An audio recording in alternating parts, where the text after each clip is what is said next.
I was there trying to educate and inform on the pornography industry and to pass out the books on the commentary on the life of Jesus. Politics unusual. A local candidate for Congress spoke at a political rally of a different kind this weekend, a Nazi gathering to celebrate Hitler's birthday. Good evening, I'm Cindy Ward. I'm Deborah Daniel. Jim has the night off. Republican Tony Zirkle spoke at the rally this weekend in Chicago. The Republican Party calls the visit repulsive. WSBT's Dustin Grove spoke with Zirkle today. And Dustin, what did he tell you? Cindy, Tony Zirkle says he's always willing to talk with any group that invites him. And he says this weekend's group was no different.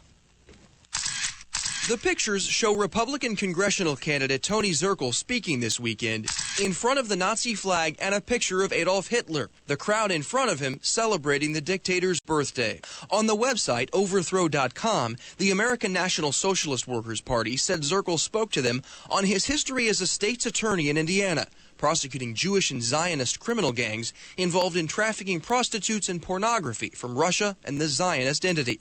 The leader of the St. Joseph County Republican Party says he couldn't believe it. The R next to Tony Zirkle's name does not stand for Republican.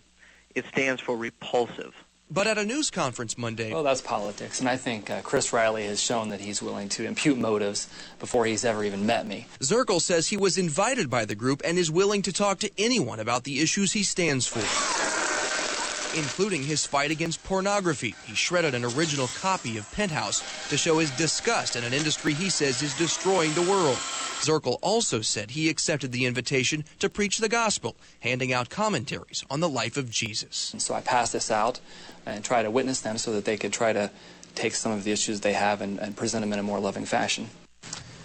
As for that website's claim that Zirkle talked about his history of prosecuting Jewish pornographers, well, Zirkle said 3 of the local adult bookstore cases he was involved in were owned by Jewish people, but he says he's not prejudiced against anyone or any particular group. Cindy, you might remember Zirkle made headlines last month when he suggested the idea of revisiting segregation. He questioned whether integration in this country has really worked. And as we talked earlier, he wants to bring back the guillotine. So there you go. The Republican Party, those, denounced him. Yeah, the party is backing Zirkle's opponent, Luke Puckett, in the May primary. Thanks very much, Dustin.